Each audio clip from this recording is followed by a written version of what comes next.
नए सड़क कानून को लेकर रोडवेज चालकों के साथ साथ तमाम कमर्शियल चालकों ने हड़ताल कर दी है और हड़ताल का असर जो है वो सीधे सीधे मुसाफिरों पे पड़ा है।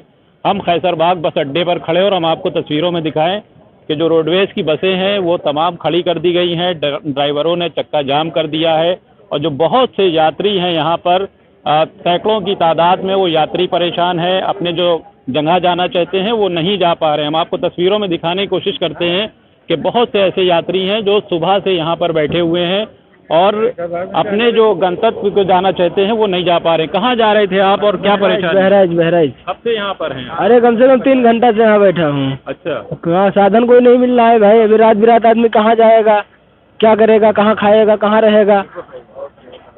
आप लोग कहाँ जा रहे थे? जी हम गोंडा। अच्छा, कब से यहाँ पर हैं? सुबह हम 4 बजे से परेशान हैं सर। बताइए परेशानी पैसेंजर को हो रही है, हड़ताल बस वाले किए हैं। सरकार को देखना चाहिए कि ऐसा क्या होना चाहिए, ऐसा क्या करना चाहिए कि पैसेंजर परेशान हो। उनका तो व्यवस्था करना चाहिए सर। लोग टिकट ले चुके हैं रोड स्टेशन का, वो कैसे जाएं, क्या जाएं, कितना नुकसान हो रहा है पैसेंजर का।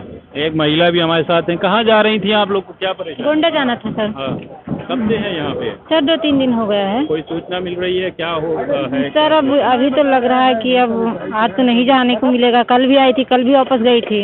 दिक्कत हो रही है? क्या दिक्कत हो रही है बताइए? अरे बसें यहाँ चली नहीं, शाहजहाँपुर जाना था। कब से लगे हुए आप लोग? अभी हम लोग आए हैं। अभी तो ये सामान इतना जरूरी भेजना था हमको।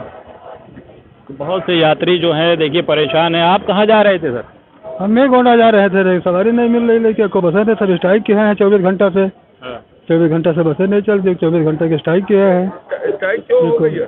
अरे कुछ पता नहीं क्या करेंगे। ये बहुत से लोग जो हैं देखिए यहाँ पर जो हैं वो परेशान हैं और हम आपको यात्रियों की संख्या आपको दिखाएं कि लगातार जो यात्री हैं वो परेशान हैं और उनको भी नहीं मालूम है। सर आप लोग भी आए थे, कहाँ जाना था माता जी आपको? हमको इधर सीतापुर जाना है। क्या बताया गया, क्यों स्ट्राइक हो गई, कुछ जानकारी मिल पा अब रही? हमको पता नहीं, हम तो अभी अभी आए। चलिए तैयार है आप सभी? दीपावली आ रही है एक और 22 जनवरी। शुभ दीपावली। जी हाँ, 22 जनवरी। सोचिए वो राम का जिसके पूरा होने का इंतजार ये देश लगातार करता रहा, 500 वर्षों तक करता रहा। 500 साल पहले जब अयोध्या में राम जन्मभूमि पर मौजूद मंदिर को नष्ट करके आक्रांताओं ने विवादित ढांचा या कथित बाबरी खड़ी की थी ना, तब भारत की आबादी 10 करोड़ रही, 10 करोड़, जिसमें से करीब 9 करोड़ हिंदू थे। 10 में से 9 करोड़ हिंदू। आज भारत की आबादी 140 करोड़ है, जिसमें से 110 करोड़ हिंदू हैं। अब सोचिए 9 करोड़ से 110 करोड़ हुए हिंदुओं को अपने आराध्य, अपने ईष्ट को घर वापस लाने के लिए, अपने मूल स्थान पर वापस लाने के लिए 496 वर्ष का समय लग गया, लगभग 500 वर्ष। क्योंकि जानते हैं हिंदू होने का अर्थ ही है संयमित होना, उदार होना, सहनशील होना, धैर्यवान होना, सहिष्णु होना और विश्वास को लेकर अक्षत होना। ये शब्द सुनिएगा, विश्वास को लेकर अक्षत होना। अक्षत यानी जिसे तोड़ा ना जा सके, अक्षत। हिंदू परंपरा में चावल को भी अक्षत कहते हैं, चावल को अक्षत, क्योंकि चावल धान के अंदर बंद होता है, उसे पशु पक्षी झूठा नहीं कर पाते। चावल को अनाज का सबसे शुद्ध रूप माना जाता है, अक्षत चावल। आप सभी जानते हैं ना कि हिंदू धर्म में जब भी किसी शुभ कार्य की शुरुआत होती है तो देवी देवताओं को सबसे पहले अक्षत ही अर्पित किया जाता है, चावल, ठीक। और अक्षत के जरिए ही देवी देवताओं को पूजन में आमंत्रित किया जाता है। ध्यान से समझिएगा जो बता रहा हूं।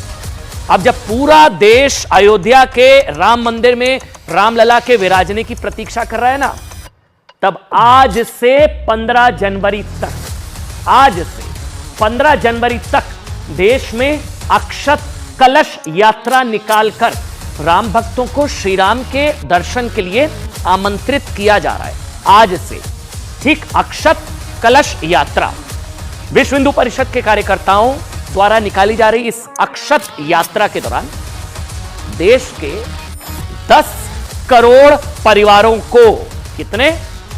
10 करोड़ परिवारों को श्री राम के दर्शन के लिए आमंत्रित किया जाएगा। अब आप जानते हैं, मतलब औसतन अगर समझा जाए तो एक परिवार में 4 से 5 सदस्य होते हैं। हम एवरेज अगर 5 मानो, यानी कि इस अक्षत कलश यात्रा के जरिए, आंकड़े सुनिए, अगले 15 दिनों में 50 करोड़ लोगों तक पहुंचा जाएगा। 50 करोड़ मतलब आज से देश के 5 लाख गांव शहरों से अक्षत कलश यात्रा, अक्षत चावल, अक्षत कलश यात्रा निकालने की शुरुआत हुई है, जिसमें अयोध्या से लाए गए 101 अक्षत कलश शामिल हैं। अक्षत आप समझ गए, हर कलश में 5 किलो चावल हैं और चावल के ये दाने घर जाकर 50 करोड़ लोगों को दिए जाएंगे और उन्हें 22 जनवरी को अपने घर के समीप मंदिर में आकर रामलला की प्राण प्रतिष्ठा के दौरान राम का वंदन करने के लिए आमंत्रित किया जाएगा। 50 करोड़, 10 करोड़ परिवार। इसके लिए देश के मंदिरों में 5 लाख एलईडी स्क्रीन्स लगाने की भी योजना है। 5 लाख एलईडी स्क्रीन, ये सदी का सबसे बड़ा आयोजन होने जा रहा है 22 जनवरी को। 5 लाख एलईडी। मंदिरों में आए राम भक्त इन स्क्रीन्स पर रामलला की प्रतिष्ठा का, प्राण प्रतिष्ठा का कार्यक्रम सुबह 11 बजे से दोपहर 2 बजे तक लाइव देख पाएंगे। 5 लाख मतलब आप इसे जनवरी के तीसरे हफ्ते में रिलीज होने जा रही इस साल की नहीं, छोड़िए भाई, इस सदी की सबसे बड़ी ब्लॉकबस्टर कह सकते हैं। जहां एक तरफ सांस्कृतिक विरासत है, वहां दूसरी तरफ विकास की इमारत है, और ये दोनों जब मिल जाते हैं तो आप देखते हैं जो घमंडिया गुट है वो इस तरह के अपशब्द कहता है। उदित राज पहली बार कह रहे हैं क्या?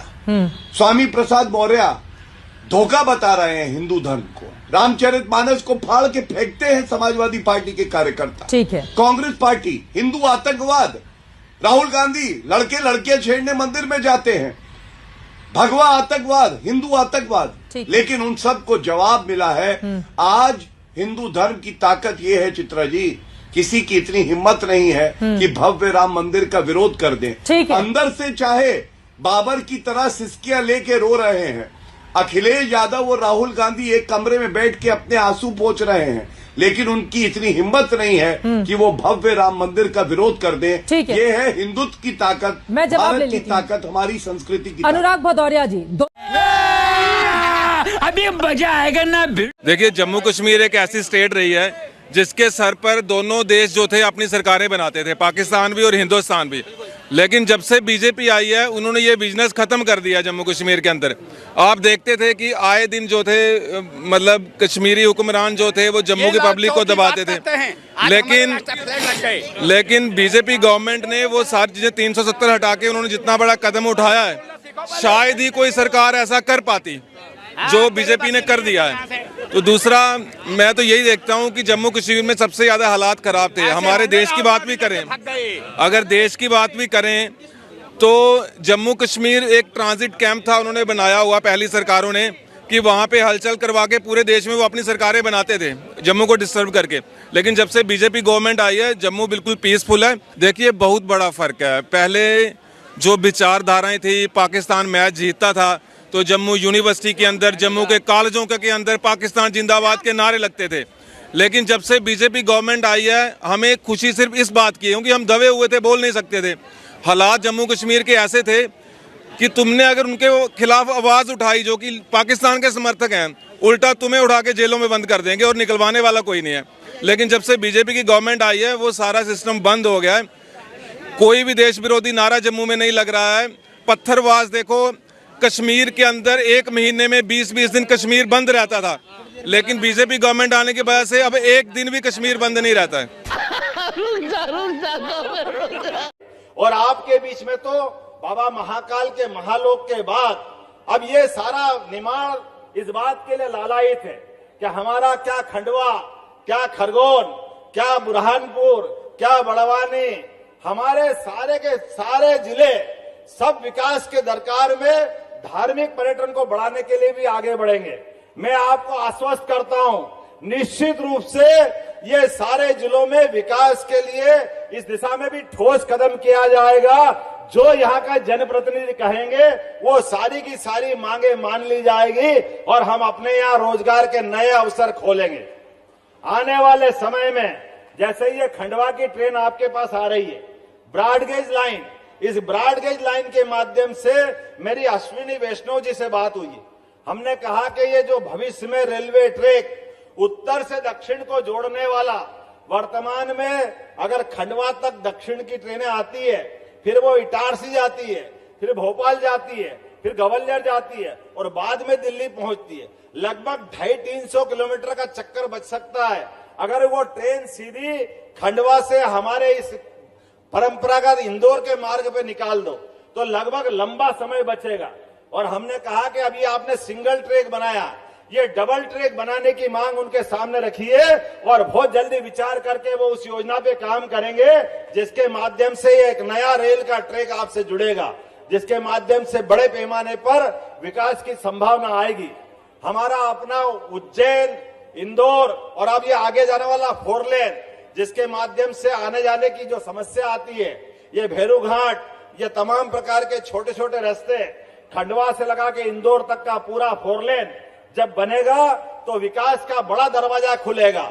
मेरी अपनी ओर से आज के अवसर पर यहां लगभग 182 करोड़ की 45 से ज्यादा निर्माण कार्यों का आज हमने लोकार्पण और भूमि पूजन किया। जोरदार ताली बजा करके पूरे विकास कार्यों का हम यहाँ सौगात दे रहे हैं।